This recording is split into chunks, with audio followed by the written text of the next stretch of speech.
Καλώς ήρθατε στην συντροφιά μας. Παρέα μας απόψε έχουμε μια ταλαντούχα ζωγράφο, ποιήτρια, μητέρα από το πανέμορφο νησί της Χίου. Θα μας φέρει ένα κομμάτι από το γαλανό Αιγαίο στο απόψινό μας πρόγραμμα. Να καλησπερίσουμε όμως την Μαρία Σαρή, την ζωγράφο που βρίσκεται για λίγες μέρες στην πόλη μας. Καλησπέρα, Μαρία. Σοφία μου, εγώ δεν θα μιλήσω πληθυντικό, γιατί γνωριζόμαστε και έχουμε και συγγένεια. Σωστά. Και σε θεωρώ πάρα πολλά χρόνια φίλη μου και είναι μεγάλη χαρά και η τιμή μου που δίνω σε σένα συνέντευξη. Πραγματικά ένα κομμάτι Ελλάδας θα μπορούσα να πω ότι μεταφέρω πάντα με τις εκθέσεις μου. Όπου και αν έχω πάει προσπαθώ πάντα να είναι τα θέματά μου είτε μυθολογία είτε κάποια κομμάτια που θυμίζουν τον τόπο μας, γιατί τα αγαπάμε όχι μόνο οι ομογενείς αλλά και όλοι οι Έλληνες. Στο νησί που μεγάλωσες αποκαλούν ότι είσαι η καλύτερη χιώτισσα ζωγράφος, είσαι η ζωγράφος της ποίησης. Πες μας λίγα λόγια, γιατί είναι λίγο διαφορετικό. Οι περισσότεροι καλλιτέχνες είναι ή απλά ζωγράφοι ή απλά ποιητές. Εσύ είσαι και τα δύο. Θεωρώ καταρχήν τον εαυτό μου πολύ τυχερό που γεννήθηκα στην Ελλάδα, αλλά και σε ένα πραγματικά υπέροχο νησί που θεωρείται το νησί του Ομήρου και το νησί της μαστίχας. Είμαστε προνομιούχοι γιατί η μαστίχα μας είναι ένα μοναδικό προϊόν και ο Όμηρος θέλουμε να πιστεύουμε οι χιώτες ότι τουλάχιστον πέρασε και δίδαξε στοιχείο. Είναι ένας όμορφος τόπος, όχι επειδή έχω γεννηθεί, όλα τα νησιά μας είναι πανέμορφα, αλλά εγώ λατρεύω το νησί μου και είμαι υπερήφανη γι' αυτό. Η ιδιαίτερη πατρίδα σου έχει δώσει αυτή την ευκαιρία να πετάξεις, να φύγεις από το νησί. Έχεις ταξιδέψει σε διάφορες πόλεις στην Ευρώπη, έχεις φτάσει μέχρι τη μακρινή Αυστραλία, έτσι δεν είναι? Έτσι ακριβώς. Οι εκθέσεις σου αριθμούνται γύρω στις 50. Κοντεύουμε τις 50. Μία ακόμα και έφτασα τις 50. Προηγουμένως μου είπες ότι η καλύτερη χιώτισσα ζωγράφο. Δεν ξέρω αν είμαι καλύτερη, γιατί έχω δουλέψει 23 χρόνια σαν καθηγήτρια ζωγραφική στο Ομήριο Πνευματικό Κέντρο και έχω διδάξει πάρα πολλά παιδιά και έχουν περάσει από τα χέρια μου φοβερά ταλέντα που θα ξεπεράσουν όχι τη δασκάλα τους και πολλούς άλλους.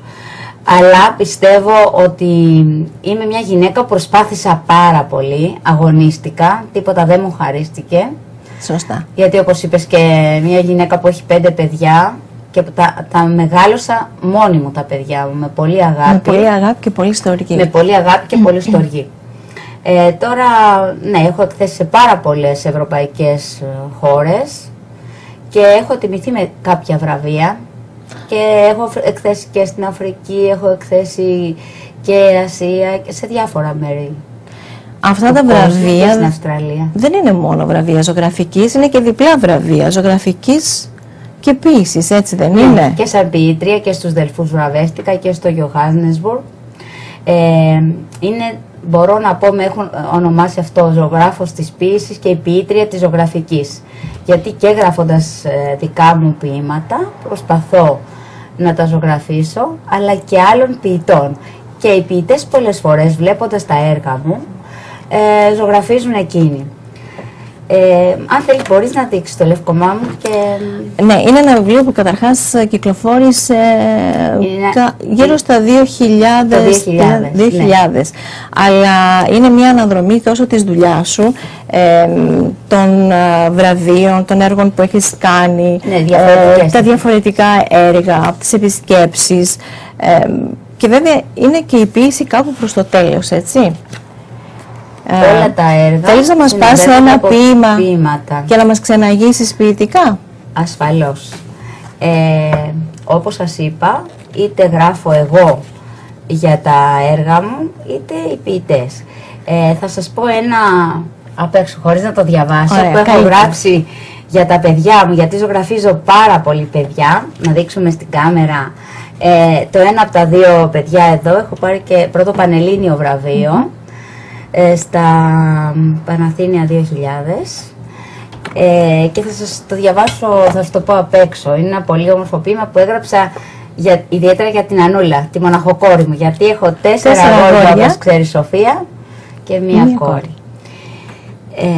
Κάποια στιγμή ήμουνα πολύ απασχολημένη και πολύ κουρασμένη Γιατί καταλαβαίνεις πόσο δύσκολο είναι να μεγαλώνεις 4 αγόρια και την κόρη, και ήμουν στεναχωρημένη. Και με είδε η κόρη μου και μελαγχόλησε. Και μου είπε, μαμά, γιατί είσαι έτσι? Και εκείνη τη στιγμή σκέφτηκα να γράψω ένα ποίημα. Κοιτάζω στον καινούριο τον καθρέφτη μου και στο γυαλί του βλέπω τις πρώτες μου ρητίδες. Απελπισία τρόμος τότε με έπιασε και σβήσαν μόνο μιας όλες οι ελπίδες. Τα μάτια κλείνω τρομαγμένη και στην ψυχή φουντώνει ο πανικός. Σε έναν ωραίο καθρέφτη αντικρίζω το πρόσωπό μου, γερασμένος δυστυχώς. Θυμάμαι κάποτε και ονειρεύομαι ένα παλιό σπασμένο καθρεφτάκι, που μέσα του όμως κοίταζα άφοβα, ένα χαρούμενο και ωραίο κοριτσάκι. Μια αγαπημένη γνώριμη φωνούλα πίσω με φέρνει στην πραγματικότητα. Είσαι όμορφη και σ' αγαπώ, μανούλα, μου λέει γλυκά με τρυφερότητα. Αμέσως χάθηκαν όλοι οι καθρέφτες και 2 ματάκια άστραφταν μπρος μου. Σ' αυτά αντίκρισα, δίχως ρητίδες, πανέμορφο το πρόσωπό μου. Και η κάθε μάνα στον καθρέφτη που είναι τα μάτια του παιδιού της δεν μεγαλώνει, μένει πάντα όμορφη. Σε βλέπω στα λογικά λόγια μιας μητέρας, από μητέρα σε μητέρα και σε όλες τις μητέρες που μας ακούνε. Πιστεύω ότι όλες οι μαμάδες μπορούν να καταλάβουν αυτό που νιώθει μια μάνα όταν αντικρίζει πραγματικά τα ματάκια του παιδιού της, να την κοιτάνε. Δεν γερνάει ποτέ. Και φυσικά στο βιβλίο αυτό υπάρχει και μια φωτογραφία της μητέρας σου. Αυτό το βιβλίο, ναι, και της μανούλας μου, ναι, που έχω γράψει το ποίημα εγώ, γιατί ποιος άλλος θα μπορούσε να γράψει για τη μάνα μας.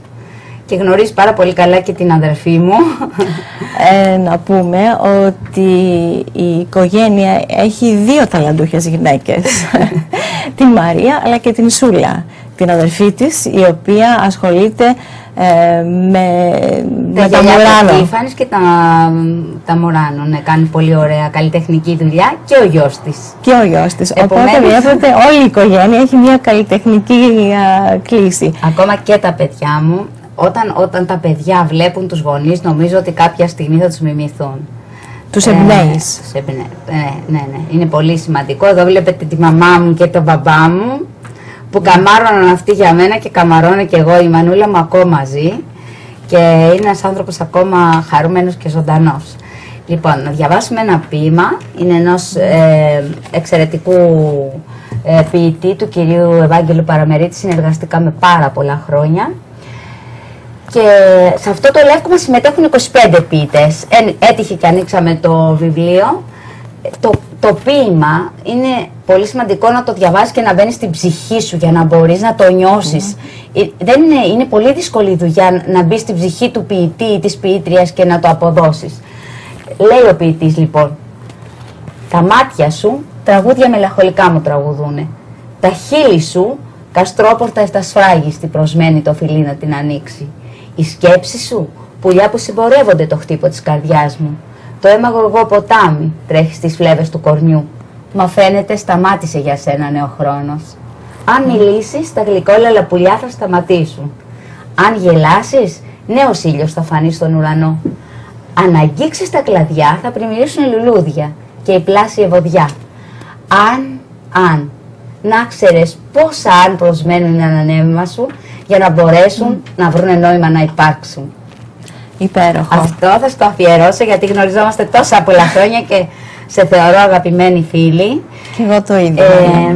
Είναι ποίηματα τα οποία συγκινούν και τα οποία, ειδικά αυτό είναι σαν να λέει στην αγαπημένη του πόσα πράγματα θα μπορούσα να κάνω αν μου έλεγες το ναι.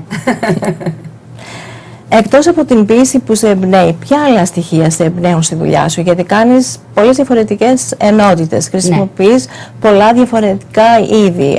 Έχουμε δει από πέτρα, σε καμβά, σε ιαλογραφίες. Τι είναι εκείνο που σε εμπνέει? Πολλά πράγματα θα μπορούσαμε να πούμε, Σοφία, εμπνέουν έναν καλλιτέχνη. Καταρχήν ο τόπος που ζει, η πανέμορφη φύση. Έπειτα δεν θα μπορούσε ένας καλλιτέχνης να μείνει ασυγκίνητος και στην καταστροφή, στον πόλεμο, στην πείνα, στη δυστυχία, που δυστυχώς τώρα που τα ακούγαμε σε άλλα μέρη του κόσμου, υπάρχουν και στην Ελλάδα. Εδώ βλέπουμε μια σειρά που είχα κάνει στο Johannesburg με θέμα αντιπολεμικά κομμάτια και είχα βραβευτεί κιόλα. Με εμπνέουν προσωπικότητες του αιώνα μας και είχα κάνει μία σειρά με θέμα τη Μαρία Κάλλας, τα οποία τα είχα εκθέσει στην Ιταλία, γιατί και εκεί είχα πάρει βραβείο, τη Μελίνα Μερκούρη στη Γαλλία. Με εμπνέουν πάρα πολύ τα θέματα της μυθολογίας, γιατί είναι θέματα τα οποία μεταξιδεύουν σε άλλες εποχές και πραγματικά μπορώ να σου πω ότι μπαίνω μέσα στο έργο. Τη στιγμή που το ζωγραφίζω, καμιά φορά ο άντρας μου πριν πεθάνει μου έλεγε πώς μπορείς, σου μιλάω και δεν μ' ακούς. Την ώρα που ζωγραφίζω πραγματικά είμαι σε άλλη διάσταση. Βρίσκομαι στο δικό μου τον κόσμο και θέλω λίγο χρόνο για να βγω μέσα από το έργο. Μπορώ να σου πω ότι με εμπνέει κάθε φορά και η κοινωνική κατάσταση που επικρατεί, αλλά σίγουρα με εμπνέει και η ομορφιά. Με εμπνέουν τα λουλούδια, με εμπνέουν τα όμορφα πλάσματα, είτε παιδί είναι, είτε γέροντας, είτε κορίτσι, πάντα όλα αυτά με εμπνέουν. Και ασφαλώς θα σας πω και κάτι που έχω μια σειρά έργων τα οποία τα είχα βρει κάποια κομμάτια πάνω σε βιβλία μου όταν ήμουν μαθήτρια στο γυμνάσιο, περίπου αυτή τη τεχνοτροπία. Και αποφάσισα να κάνω μια σειρά, με αυτά μπήκα και στο Επιμελητήριο Εικαστικών Τεχνών Ελλάδος. Ήταν τόσο ενδιαφέροντα. Όταν πήγα στην Αυστραλία, και αν μας δουν σε αυτή την εκπομπή οι ομογενείς στην Αυστραλία, τους λατρεύω και με λατρεύουν, γι' αυτό έχω πάει και αρκετές φορές και πάλι θα ξαναπάω 11 Νοεμβρίου πρώτα ο Θεός. Όταν μου χαρίσανε οι ομογενείς ένα έργο, τον Αβορίτζινα, τον Ιθαγενό, νόμιζα ότι ήταν δικό μου έργο, τόσο πολύ που έμοιαζε η τεχνοτροπία τους με τη δική μου. Πολύ κοντά με τα δικά Θέλω να πω ότι η τέχνη δεν έχει παρθενογένεση. Και όλοι οι καλλιτέχνες ίσως και να επικοινωνούμε και να έχουμε ένα κοινό τρόπο που σκεφτόμαστε, και αυτό και πάρα πολλά έργα μπορεί να θυμίσουν κάποιους άλλους καλλιτέχνες. Βλέπω ότι έχεις ιδιαίτερη αγάπη για την ομογένεια. Έχεις ταξιδέψει μέχρι τη μακρινή Αυστραλία αρκετές φορές και μας είπες ότι προγραμματίζεις άλλο ένα ταξίδι εκεί. Είναι όμως η πρώτη σου φορά που ήρθες στον Καναδά, έτσι δεν είναι? Ναι. Θα καθίσεις λίγες μέρες. Η επόμενη σου επαφή με τους Έλληνες του Μόντρεαλ θα γίνει στον Σύλλογο. Θα γίνει πάλι στον Χιακό Σύλλογο. Ο Χιακός Σύλλογος, μάλλον, γιορτάζοντας τα 100 χρόνια της απελευθέρωσης της Χίου, που είναι τις 11 του Νοέμβρη. Θα κάνει κάποιες εκδηλώσεις και στα πλαίσια αυτών των εκδηλώσεων θα κάνουμε και μία έκθεση ζωγραφικής. Αν δεν ήμουν καλεσμένη στην Αυστραλία, θα ερχόμουν οπωσδήποτε. Αλλά ελπίζω η έκθεση θα γίνει όμως από τους χιώτες, με τη βοήθεια των χιωτών, στη Χιακή Ομοσπονδία. Αν τυχόν και μπορέσω, σε επόμενο ταξίδι μου, εφόσον μένει τώρα εδώ πια ο γιος μου και η νύφη μου και τα εγγόνια μου, αν είμαστε καλά θα έρθω, οπότε θα κάνουμε κάποιες πιο οργανωμένες δουλειές και πιθανότατα κάτι που το κάνω σε όλο τον κόσμο, κάποια σεμινάρια ζωγραφικής. Θα ζωγραφίσουμε ζωντανά στην τηλεόραση και πολλά άλλα. Ήδη είχες την επαφή με τους μαθητές μας, πέρασες από τα σχολεία μας και από ό,τι μου έλεγες αγάπησες τους μαθητές μας, αγάπησες τον ελληνισμό του Μόντρεαλ. Ξέρεις, το έχω συναντήσει σε όλα τα μέρη του κόσμου. Οι Έλληνες είναι, μπορώ να σου πω, οι Έλληνες του εξωτερικού είναι πιο ζεστοί και από τους Έλληνες που έχουν μείνει στην Ελλάδα. Μην παρεξηγήσουν οι ντόπιοι και οι χιώτες. Τους αγαπώ και οι Έλληνες και με αγαπάνε, αλλά πραγματικά κρατάτε, μπορώ να πω πιο πολύ, τα έθιμα, τις παραδόσεις. Μιλάω με σένα και νομίζω ότι μιλάω πραγματικά σαν να βρίσκομαι σε ένα στούντιο στην Ελλάδα. Δεν σου ξεφεύγει ούτε ένα no, ούτε ένα yes, ούτε κάτι που να μου θυμίζει ότι μένεις τόσα χρόνια στο εξωτερικό. Είναι πολύ ζεστοί άνθρωποι και πολύ με αγκαλιάζουν. Δηλαδή, ζήτησα σήμερα από το φίλο μου τον Μιχάλη να μου κάνει τη χάρη να έρθει, να με πάρει, να με φέρει στο στούντιο. Αμέσως, είναι πρόθυμοι και ζεστοί άνθρωποι. Τους ευχαριστώ πάρα πολύ και νομίζω ότι όπως δέθηκα και αγάπησα και με αγάπησαν οι άνθρωποι στην Αυστραλία και όπου έχω πάει, ότι το ίδιο και περισσότερο, επειδή θα είναι και τα παιδιά μου εδώ, θα αγαπηθούμε και θα κάνουμε ωραία πράγματα μαζί. Υπέροχα. Σου αρέσει να ζωγραφίζεις ζωντανά με κοινό? Θα το δοκιμάσεις και εδώ, γιατί ξέρω ότι το έχεις κάνει στην Ελλάδα αρκετές φορές. Σοφία, αυτό είναι η πρώτη φορά που μου κάνουν αυτή την ερώτηση. Θα σου πω ένα μικρό μυστικό. Τα πρώτα χρόνια που ζωγράφιζα, Αν ήταν ο άντρας μου ή τα παιδιά μου κοντά μου και με βλέπανε, δεν μπορούσα να ζωγραφίζω. Ένιωθα μια μηχανία. Ήθελα να είμαι κλεισμένη. Περνώντας τα χρόνια, και επειδή, όπως είπαμε, διδάσκω πάρα πολλά χρόνια ζωγραφική και έχω ζωγραφίσει πάρα πολλές φορές και ζωντανά στην τηλεόραση, τώρα μπορώ να σου πω ότι είτε υπάρχει κοινό είτε δεν υπάρχει, για μένα είναι ένα και το αυτό. Υπάρχουν έργα τα οποία μπορώ να τα ζωγραφίσω σε πολύ λίγα λεπτά. Έχω την ευκαιρία μετά από 40 χρόνια που δουλεύω. Αλλά υπάρχουν και έργα που μπορώ να τα ολοκληρώσω σε πάρα πολλούς μήνες. Δουλεύω, ξεκουράζομαι, βλέπω το έργο μου, μπορώ να κάνω κάποιο άλλο και πάλι να ξαναεπανέλθω. Υπάρχουν έργα που μπορούν να με παιδέψουν πάρα πολύ καιρό. Και υπάρχουν και έργα που δεν τα τελειώνω και ποτέ. Μπορεί να τα δω μετά από καιρό και να αφαιρέσω ή να προσθέσω κάτι. Γίνεται και αυτό. Και έτσι πιστεύω ότι θα μας δοθεί και εμάς η ευκαιρία να σε δούμε να ζωγραφίζεις κάπου και να είμαστε κοντά σου. Θα το χαρώ, γιατί θα το χαρώ πάρα πολύ να μπορέσεις να βρεθείς στο Χιώτικο Σύλλογο που θα πάω να ζωγραφίσω ζωντανά και να κάνουμε κατά κάποιο τρόπο ένα μάθημα ζωγραφικής που θα είναι ενδιαφέρον. Γιατί υπάρχουν άνθρωποι οι οποίοι ασχολούνται με τη ζωγραφική στην Ελλάδα, πάρα πολλοί κόσμος, μα πάρα πολλοί. Στα τμήματα του Ομηρίου που διδάσκω εγώ έχουμε γύρω στους 600 μαθητές, ενήλικες, εφήβους και παιδιά. Πάρα πολλοί άνθρωποι βγαίνουν στη σύνταξη, ξέρεις, θέλουν και θέλουν κάτι να ασχοληθούν. Να κάνουν κάτι που τους αρέσει, κάτι που το χαίρονται και το ευχαριστούν. Οπότε είναι ευκαιρία να κάνουμε ένα μαθηματάκι και ίσως σε επόμενο ταξίδι να κάνουμε ένα σεμινάριο και να δείξω στους Έλληνες και όχι μόνο τους δικούς μας τρόπους, τις δικές μας τεχνοτροπίες, τη δική μας τεχνική, με ποιο τρόπο και οι Έλληνες, νομίζω ότι στις τέχνες και στα γράμματα, εγώ είμαι περήφανη που είμαι Ελληνίδα. Μπορεί να βρισκόμαστε τώρα σε λίγο δύσκολη θέση, αλλά θα το ξεπεράσουμε. Θα το ξεπεράσουμε. Είμαστε όλοι αισιόδοξοι. Και με αυτή την αισιόδοξη νότα φτάσαμε κάπου στο τέλος, αλλά θα αφήσουμε την Μαρία με τις πινελιές της να ολοκληρώσει αυτό το όμορφο ταξίδι από το Αιγαίο μέχρι το Μόντρεαλ. Να σας πω ότι εμπνεύστηκα από την επίσκεψη, μου.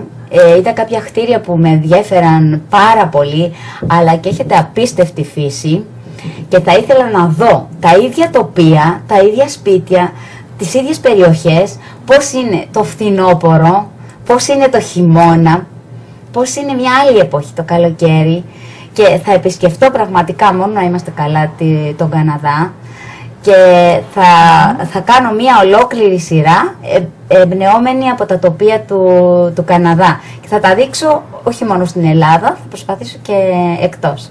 Εμείς εδώ θα είμαστε και θα σε περιμένουμε. Να είσαι καλά, Σοφία μου, σε ευχαριστώ πάρα πολύ. Και εμείς ευχαριστούμε.